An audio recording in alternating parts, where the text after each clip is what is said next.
Greetings everyone, Good Sir Knight here. Want to come do a little bit of a behind the scenes video.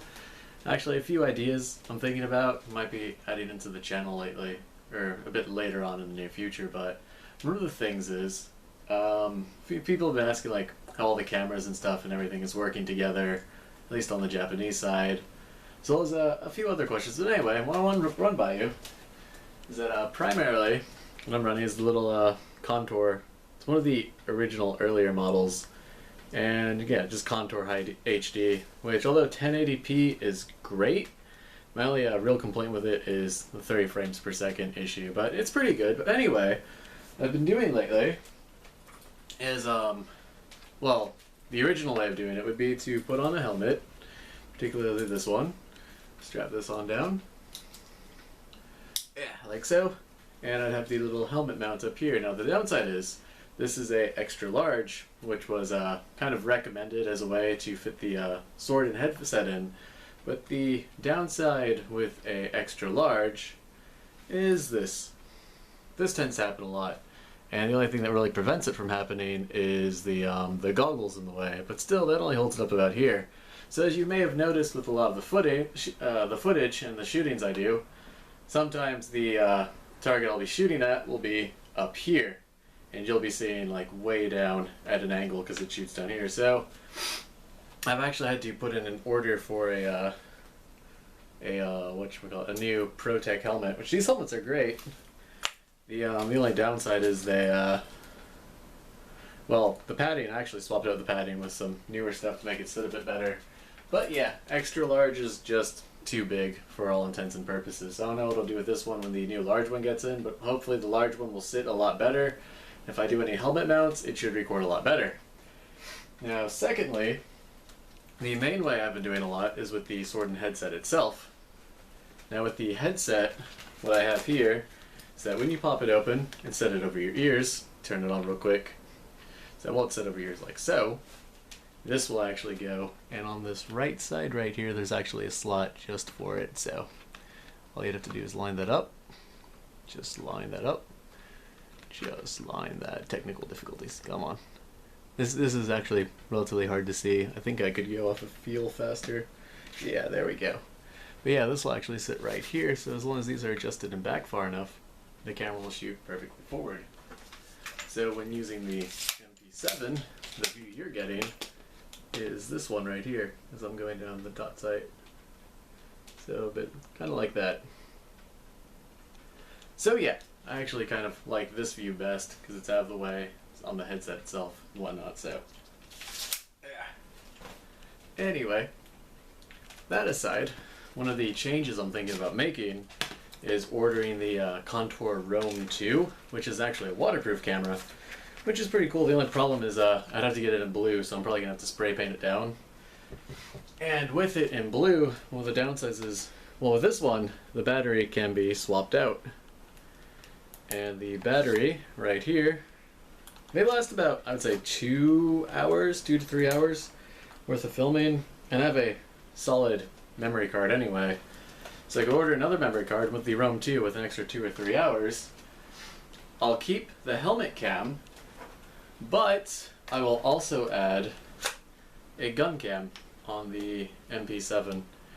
I won't be able to use it so much with the MP5 because it doesn't have, well, it has a claw mount rail on the top, but with this mounted here, it's not a lot of extra weight, and it will give you a view of what we'll be looking at with the Contour.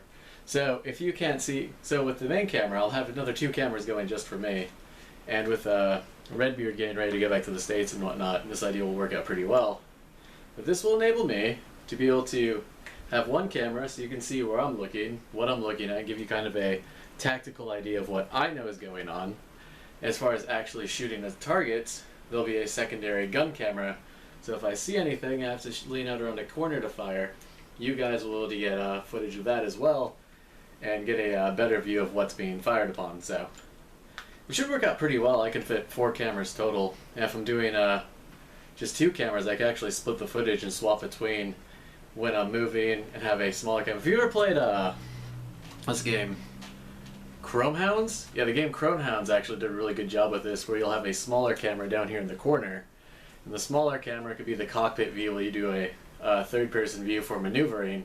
When you're actually doing the shooting portion, you could swap into the swap the two cameras out.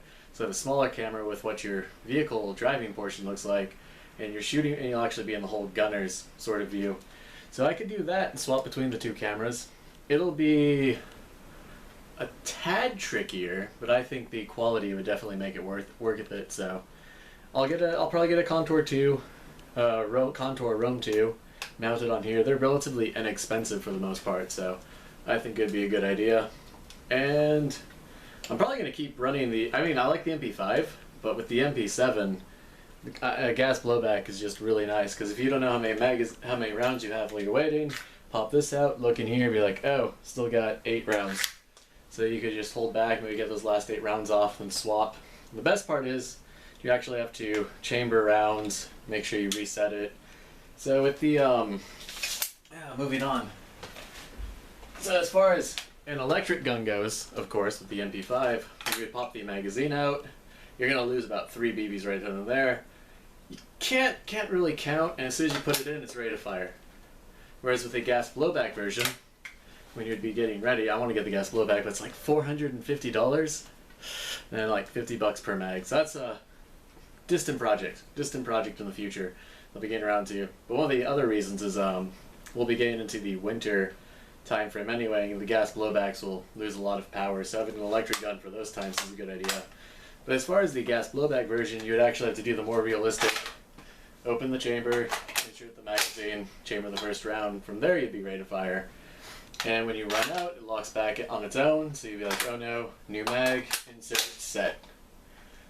And I personally really like that. But as you get the aim point back on here, I figured out with the foam down the barrel causing issues was what was throwing off the aim. So now that the foam has been fixed, I can set up the aim point, actually get zeroed in, and keep my what's it called, the co-visual, co-optical, co-something, co-observation, whatever you want to call it, whatever the fancy technical term is. But yeah, co-witness the targets and shoot that way. So that'll be fun. And those are a few things I've been looking at. So probably get those 2 cameras going.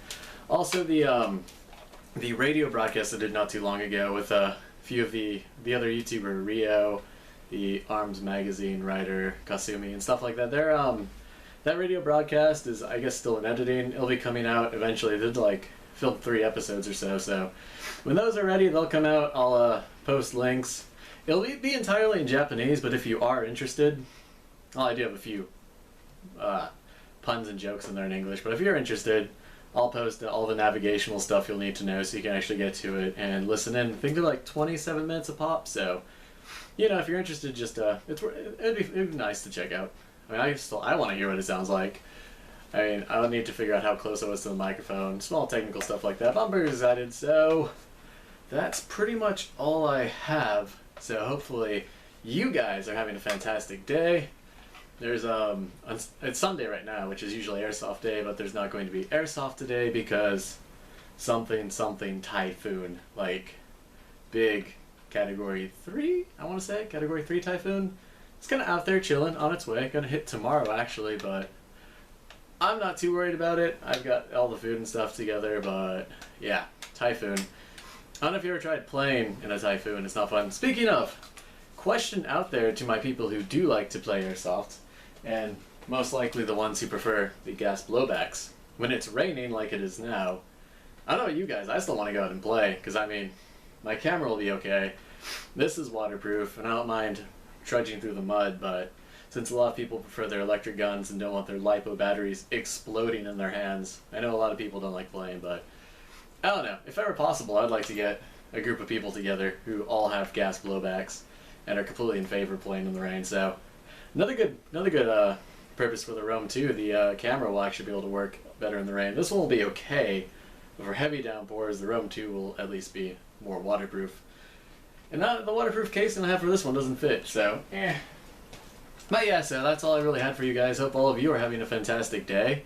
Hopefully it's not raining where you are and you can play this weekend. So yeah, anyway, stay chivalrous. Take care, everyone.